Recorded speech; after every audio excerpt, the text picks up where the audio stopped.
Opa, atât. Nu,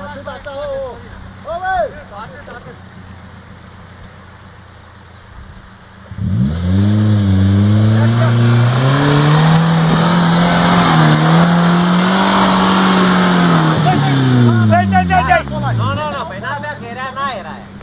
Aia era în aer. Hai acum, nu lăsa, dă-i spate.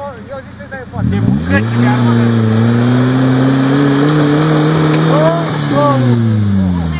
Dă ușor în spate, dă ușor în spate. Lasă-o un pic în spate. Mamă, dar ce șmecher e Ia cu asta. dreapta, e ud, bă, cum mă te ăștia, dar tu bă.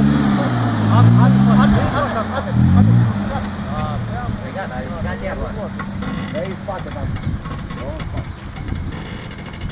Dorine, o vrăjeală, ascultă la Mandea. Mandea te face de aici, da? Când vii de acolo, vii să cauți aici, nu acolo, n-ai ce căuta acolo. Tu aici vii cu ea. Da, șeful. La vârsta, să nu fie că e trei.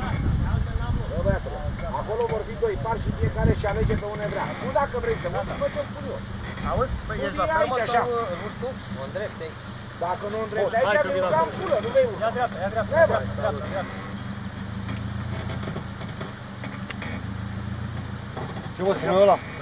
Băi, de bun.